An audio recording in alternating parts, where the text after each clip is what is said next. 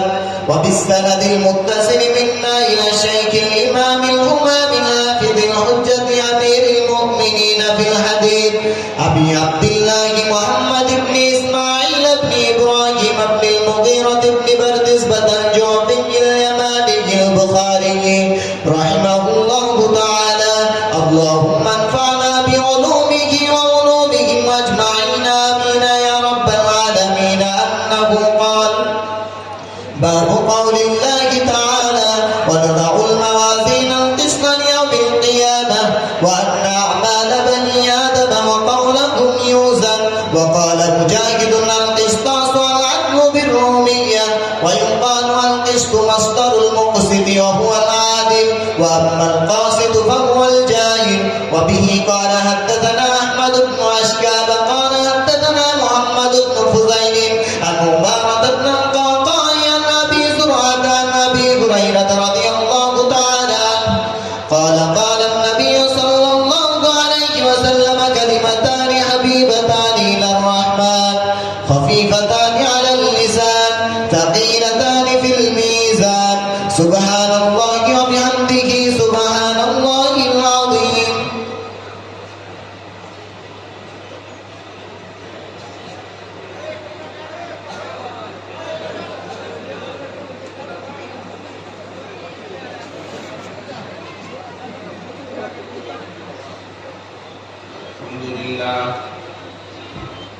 الحمد لله نحمده ونستعينه ونستغفره ونؤمن به ونتوكل عليه ونعوذ بالله من شرور أنفسنا ومن سيئات أعمالنا. من يهده الله فلا مضل له ومن يضلله فلا هادي له. ونشهد أن لا إله إلا الله وحده لا شريك له ونشهد أن سيدنا ونبينا وشفيعنا وحبيبنا وسندنا ومولانا محمدا عبده ورسوله وصلى الله تعالى على خير خلقه محمد وعلى آله وأصحابه أجمعين أما بعد معزز حاضرین کرام، علماء اعظام، میرے بزرگوں اور دینی بھائیوں اور عزیز طلبہ، یہ محفل اور مجلس بہت مبارک محفل اور مجلس ہے۔ یہ مجلس عام مجلسوں کی طرح نہیں ہے، یہ خاص قسم کی اور خاص انداز کی یہ محفل ہے جس کو ہم ختم تکمیل بخاری شریف کی مجلس کہتے ہیں۔ اس وجہ سے میں آپ کے سامنے سب سے پہلے طلبہ عزیز کے لیے کچھ گزارشات کروں گا، پھر اس کے بعد سب لوگوں کے حوالے سے کچھ عرض کروں گا۔ عزیز طلبہ، امام بخاری رحمۃ اللہ علیہ کی یہ کتاب شروع ہوئی ہے۔ امام بخاری رحمۃ اللہ علیہ نے اپنی کتاب کو وحی کے باب سے شروع فرمایا ہے اور اخیر کے اندر آیت کریمہ وَنَزَعُ الْمَوَازِينَ الْقِسْطَ لِيَوْمِ الْقِيَامَةِ پر اپنی کتاب کو ختم فرمایا ہے۔ امام بخاری رحمۃ اللہ علیہ نے ایسا کیوں کیا؟ سب سے پہلے نمبر پر امام بخاری رحمۃ اللہ علیہ نے اس بات کی طرف اشارہ فرمایا ہے، شریعت اور مذہب کا مدار اللہ تعالیٰ کے وحی اور قول پر ہے۔ شریعت صرف وہی صحیح ہے جو اللہ تبارک و تعالیٰ کی وحی کی بنیاد پر ہو اور قرآن کریم کی آیات کی بنیاد پر ہو۔ اگر شریعت اور مذہب اس سے ہٹ کر ہے تو وہ قابل اعتبار نہیں ہے۔ اس لیے امام بخاری رحمۃ اللہ علیہ نے شروع کے اندر باب الوحی کا عنوان قائم کر کے قرآن کریم کی آیت انا اوحینا الیک نقل فرمایا ہے، اور اصل امام بخاری رحمۃ اللہ علیہ نے آگے کتاب الایمان کو شروع فرمایا ہے اور یہ بتانا ہے کہ انسان کی کامیابی کا مدار ایمان پر ہے۔ ایمان کے بغیر انسان بالکل کامیاب نہیں ہو سکتا، بالکل طے ہے۔ اللہ تبارک و تعالیٰ نے واضح طور پر فرمایا کہ مومن وہی کامیاب ہے، انسان وہی کامیاب ہے جو اللہ تعالیٰ پر ایمان رکھتا ہو، اور ایمان مبنی اگر وحی پر ہے تو ایمان قابل قبول ہے، ورنہ وہ ایمان قابل قبول نہیں ہے۔ اس وجہ سے امام بخاری رحمۃ اللہ علیہ نے کتاب الایمان سے پہلے وحی کا باب رکھا اور اس کے بعد اپنی کتاب کو شروع فرمایا۔ امام بخاری رحمۃ اللہ علیہ نے اخیر کے اندر آیت کریمہ وَنَضَعُ الْمَوَازِينَ الْقِسْطَ لِيَوْمِ الْقِيَامَةِ کو ذکر فرمایا۔ اس میں اشارہ اس بات کی طرف کرنا ہے کہ آدمی کے لیے مبدأ یہ ہے کہ آدمی ایمان لے آئے جس کی بنیاد پر اس کو کامیابی ملنی ہے، اور اخیر میں امام بخاری نے آخرت کی طرف اشارہ فرمایا اور فرمایا دیکھو دنیا کی تمام کیے کا آپ کو حساب دینا ہے، آپ کی ایک ایک چیز وزن کی جائے گی، آپ جو کچھ عمل کر رہے ہیں اس بھری دنیا کے اندر ان سب کا آپ کو اخیر کے اندر حساب دینا ہے۔ اللہ تبارک و تعالیٰ کے یہاں انصاف کی ترازو قائم کی جائے گی، آپ کی ایک ایک چیز وزن کی جائے گی، آپ نے کیسا کیا ہے ان ساری چیزوں کا وزن ہوگا۔ اس لیے دوستو دنیا کے اندر جو کچھ بھی کرو یہ سوچ کر کرو تمہیں اخیر کے اندر اس کا حساب دینا ہے۔ اللہ تعالیٰ نے قرآن کریم میں ارشاد فرمایا ان البصر والفؤاد کل اولئک کان عنہ مسئولا، جو اپنی نگاہوں سے تم دیکھتے ہو، کانوں سے جو سنتے ہو، دل کے اندر جو محفوظ کرتے ہو، ان سب کے بارے میں تم سے قیامت کے دن سوال کیا جائے گا. ایک ایک چیز کا آپ کو حساب دینا ہوگا. امام بخاری یہ کہتے ہیں لوگوں دنیا کے اندر زندگی شوق سے گزارو، خوشی سے گزارو، لیکن یاد رکھنا منمانی زندگی مت گزارنا، خواہشات پر اپنی زندگی کو مت ڈالنا، اس لیے کہ آخر میں تم کو ساری چیزوں کا حساب بھی دینا ہوگا. اللہ تعالیٰ وَنَضَعُ الْمَوَازِينَ الْقِسْطَ لِيَوْمِ الْقِيَامَةِ کے اندر اس بات کی طرف اشارہ فرمایا. امام بخاری رحمت اللہ علیہ نے شروع کے اندر حدیث ذکر فرمائی ہے، انما الاعمال بالنیات، اعمال کا مدار نیتوں پر ہے. اخیر کے اندر امام بخاری رحمت اللہ علیہ نے فرمایا وہی عمل تمہارا وزنی ہوگا، وہی عمل اللہ تعالیٰ کے یہاں تم کو کامیاب کرے گا، وہی عمل اللہ تعالیٰ کی بارگاہ میں سرخ روئی عطا کرے گا جو عمل تمہارا اخلاص کی بنیاد پر ہوگا، نیت کے خلوص کی بنیاد پر ہوگا. اچھی نیت سے جو کچھ آپ نے عمل کیا ہے وہ قابل اعتبار ہوگا. اللہ تعالیٰ کے یہاں وہ عمل وزنی بنے گا. اگر آپ نے عمل کیا، اچھا عمل کیا، اچھی نیت سے کیا، یعنی اللہ کی رضا کے لیے. اچھی نیت سے مطلب، اخلاص سے مطلب یہ ہے اللہ کی رضا کے لیے آپ کا عمل ہو. آپ نے اگر مثلا کوئی نیک کام کیا، نماز پڑھی، زکات دی، صدقہ دیا، اللہ کی رضا کے لیے آپ نے دیا. آپ نے دارالعلوم کالیکا پور کے لیے چندہ دیا، اللہ کی رضا کے لیے آپ نے دیا، تو فرمایا یہ آپ کا دینا، اس محفل کے اندر دینا، قیامت کے دن یہ ساری محفل گواہ ہو جائے گی اس اللہ کے بندے نے اللہ کی رضا کے لیے دیا تھا. اللہ تعالیٰ کے یہاں وہ عمل اس کا بہت بھاری بن جائے گا.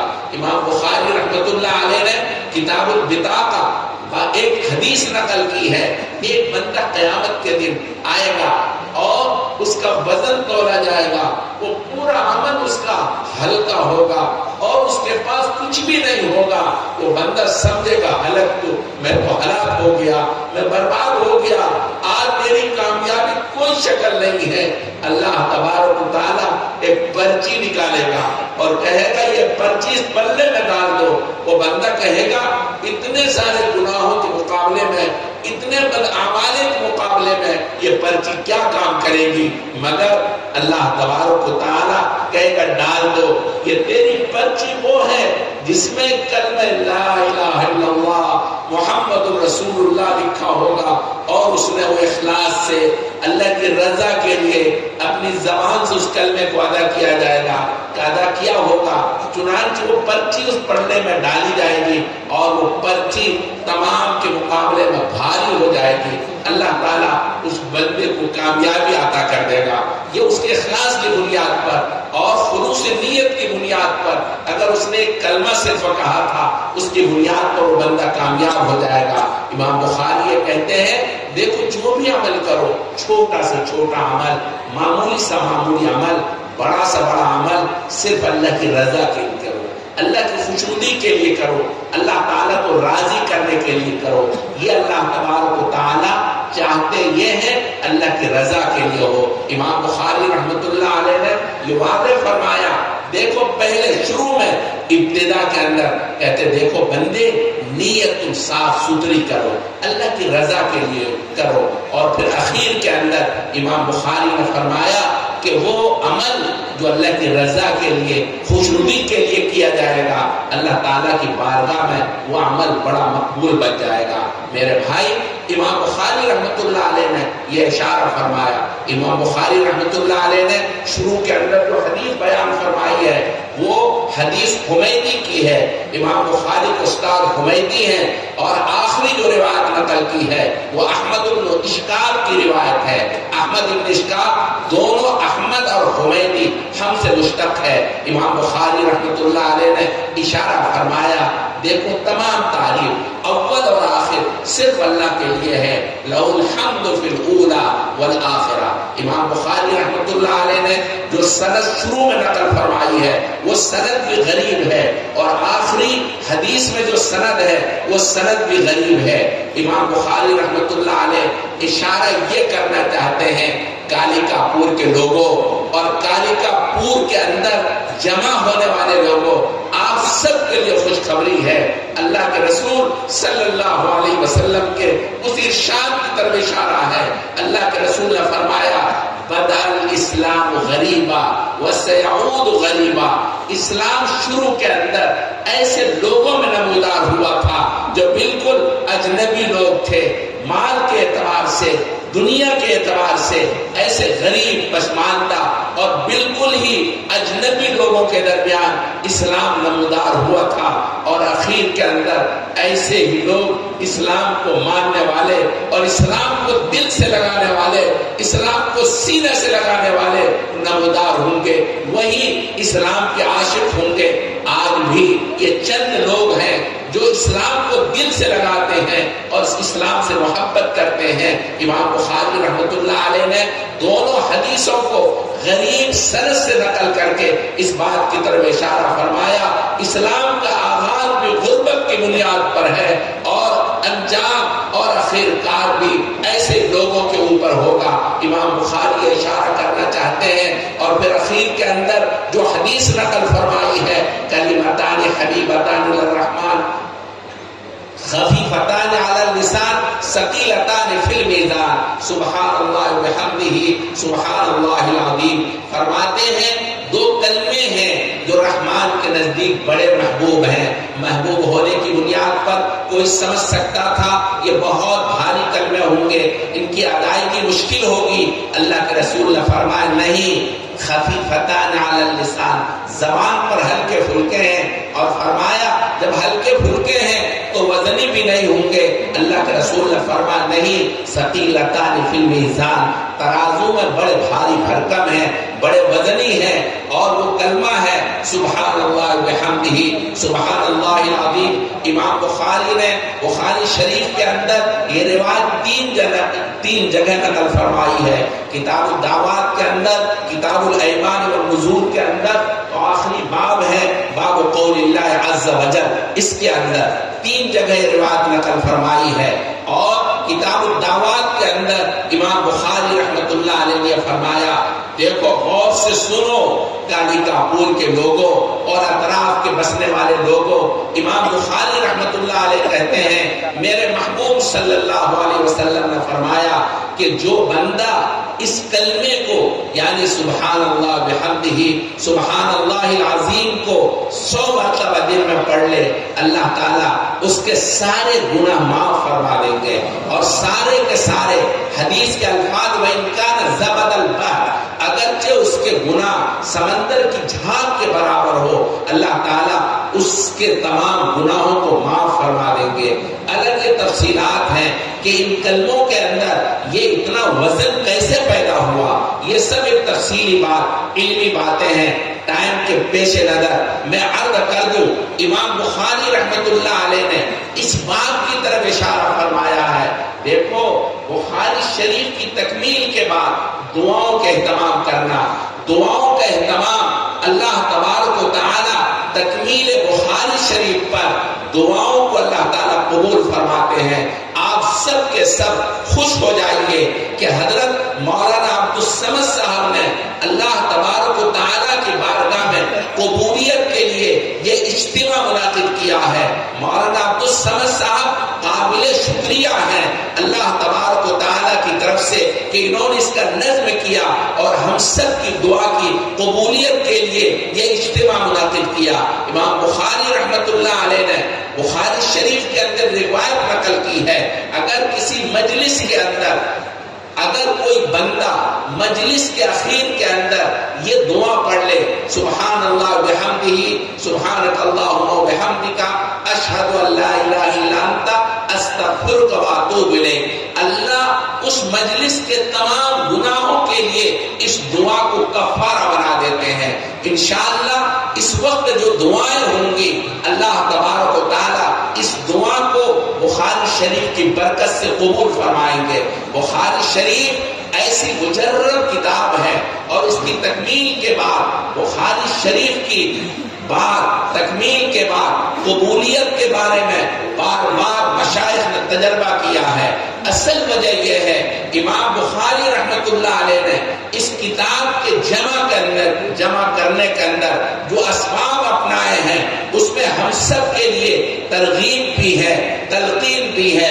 امام بخاری رحمۃ اللہ علیہ نے اپنی اس کتاب کے اندر صحیح حدیثوں کو جمع کرنے کا آپ نے عزم فرمایا، اور اس شان سے جمع فرمایا کہ آپ نے سب سے پہلے اصول حدیث کی بنیاد پر حدیثوں کو پرکھا، حدیثوں کو پھٹکا، حدیثوں کو چھانٹا، اور اس کے بعد میں دوسرے نمبر پر انابت اللہ کا روش اپنایا۔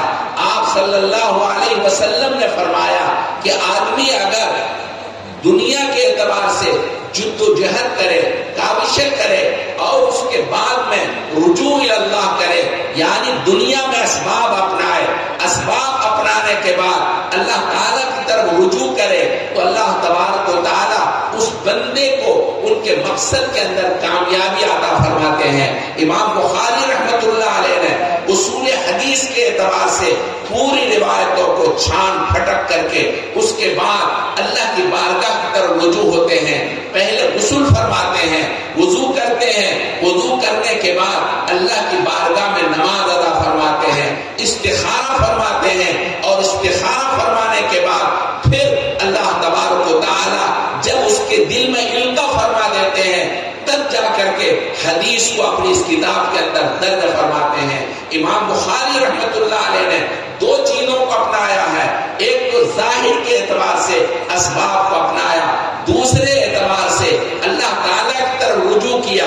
جب کوئی بندہ یہ دونوں اسباب اپناتے ہیں، ظاہر کے اعتبار سے اسباب اپناتے ہیں، باطن کے اعتبار سے اللہ تعالیٰ کی طرف رجوع کرتے ہیں، یہی دو اسباب ہیں دنیا میں کامیابی کے۔ اللہ تعالیٰ ان بندوں کو کامیابی عطا فرماتے ہیں۔ چنانچہ امام بخاری رحمۃ اللہ علیہ کی اس کتاب کو اللہ تعالیٰ نے ایسی قبولیت عطا فرمائی ہے، آج اس وقت سے لے کر آج تک تسلسل کے ساتھ علماء کے ہاتھوں میں یہ کتاب مقبول ہے، اور تمام لوگ اس کتاب کی قبولیت کے دعوے دار ہیں۔ امام بخاری رحمۃ اللہ علیہ کی کتاب اللہ تبارک تعالیٰ کی طرف سے بے پناہ مقبول ہے۔ اللہ تبارک و تعالیٰ نے اس کتاب کی تکمیل کے بعد دعاؤں کی قبولیت کا ایک معمول بنا رکھا ہے، اس لیے اللہ تبارک و تعالیٰ کے نزدیک یہ تکمیل بہت باعث برکت ہے، یہ اجتماع بھی باعث برکت ہے۔ میرے بھائی، اصل حدیث کے پڑھنے پڑھانے کا مقصد علماء نے لکھا ہے الاہتداء بہدی النبی صلی اللہ علیہ وسلم، یعنی حدیث شریف کے پڑھنے پڑھانے کا مقصد ہے اپنے آپ کو جناب رسول اللہ صلی اللہ علیہ وسلم کے اوصاف کے ساتھ متصف کرنا، یعنی آپ علیہ السلام نے جو اعمال کیے ہیں، جو اقوال ارشاد فرمائے ہیں، جو کردار آپ نے پیش کیا ہے، جو اوصاف آپ کے ہیں، ان اوصاف کو اپنانا، ان اوصاف کے ساتھ اپنی زندگی کو ڈھالنا، ان اوصاف کے ساتھ اپنے آپ کو وابستہ کر لینا، یہ مقصد ہے حدیث کے پڑھنے پڑھانے کا۔ اگر ہم نے اللہ کے رسول کی حدیث پڑھنے کے بعد احادیث مبارکہ کو اپنی زندگی میں اتار لیا، ہم حدیث کے پڑھنے اور پڑھانے میں 100% کامیاب ہیں۔ اور اگر آپ نے اللہ کے رسول کی حدیث کو پڑھا، اللہ کے رسول کی سیرت کو اپنایا نہیں، اللہ کے رسول کے اوصاف کو آپ نے چھوڑ دیا، تو گویا کہ آپ نے اللہ کی بارگاہ میں اپنے آپ کو ذلیل اور رسوا کر دیا۔ وہ آدمی اللہ تعالیٰ کی بارگاہ میں مقبول نہیں ہے جو اللہ کے رسول کی سیرت کو پڑھے، اللہ کے رسول کے اوصاف کو پڑھے، اللہ کے رسول کی سیرت اس کے سامنے آئے اور پھر اس پر عمل نہ کرے۔ دیکھو، حدیث غیروں نے بھی بہت پڑھی ہے، یہاں علماء موجود ہیں، عالم کی جماعت موجود ہے۔ المعجم المفرد لالفاظ الحدیث، حدیث کی بہت بڑی کتاب ہے، اور 6 بڑی اتنی بڑی جلدوں میں ہے۔ اس حدیث کتاب کا موضوع ہے یہ حدیث کہاں پر ہے، اس کتاب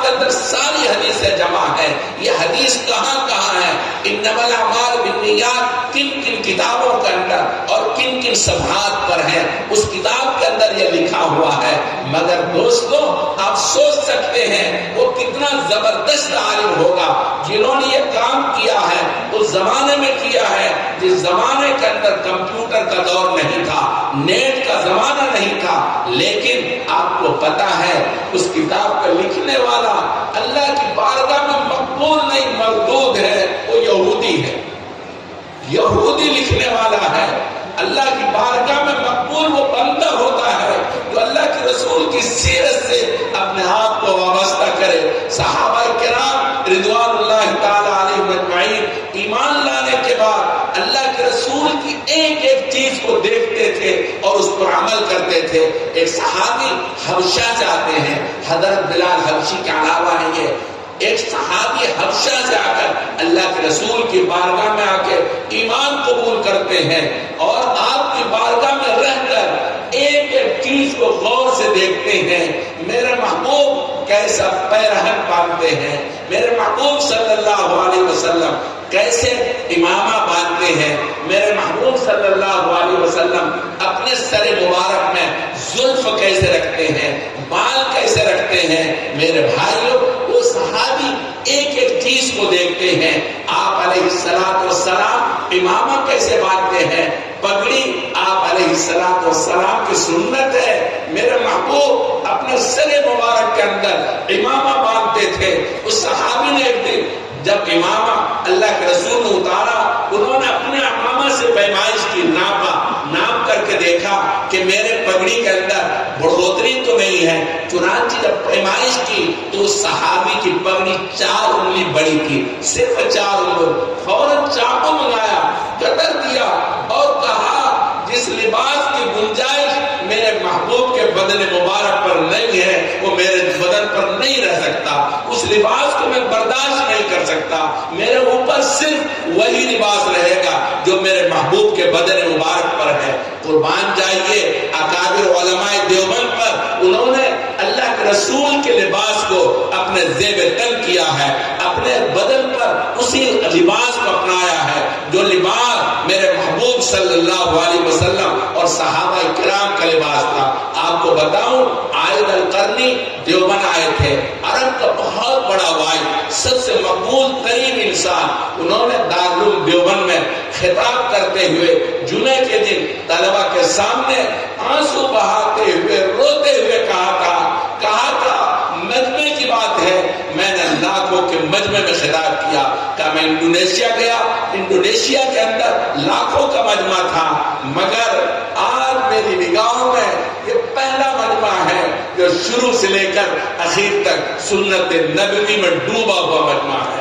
اللہ کے رسول صلی اللہ علیہ وسلم کے لباس کے اندر یہ ملبوس مجمع میری نگاہوں میں پہلی مرتبہ آ رہا ہے، تو اول سے لے کر آخر تک سارے کے سارے سنت میں ڈوبا ہوا مجمع ہے۔ میرے محبوب میں آپ یہ کر رہا تھا، وہ صحابی اللہ کے رسول صلی اللہ علیہ وسلم کی ایک ایک چیز کو دیکھتے ہیں اور اس پر عمل کرتے ہیں۔ آپ مسجد میں کیسے داخل ہوتے ہیں، مسجد سے کیسے نکلتے ہیں، ساری چیزوں کو دیکھتے ہیں اور اپنے بدن پر اس کو اتارتے ہیں۔ اخیر میں وہ صحابی اپنے محبوب صلی اللہ علیہ وسلم کے سر مبارک کو دیکھ کر پریشان ہوتے ہیں۔ آپ علیہ السلام اپنے سر کے اندر زلف رکھتے تھے، بال رکھتے تھے، اور آپ جب بال کے 2 حصے کرتے بیچ میں مانگ نکل آتی تھی، وہ مانگ چمکتی تھی۔ روایت شمائل کی روایت ہے، آپ علیہ السلام خود بخود جب بال کے اس طرح حصے کرتے بیچ میں سے مانگ نکل آتی تھی۔ انفرقت عقیقتہ، اللہ کے رسول کے سر مبارک کے اندر وہ بال میں مانگ نکل آتی تھی، آپ بتکلف نہیں نکالتے۔ ایک دوسری روایت کے اندر ہے کہ آپ بتکلف مانگ نکالتے تھے۔ یہ الگ الگ موقع کی بات ہے، الغرض میں آپ یہ کر رہا تھا، آپ علیہ السلام کے سر میں بال مبارک ہوتے، آپ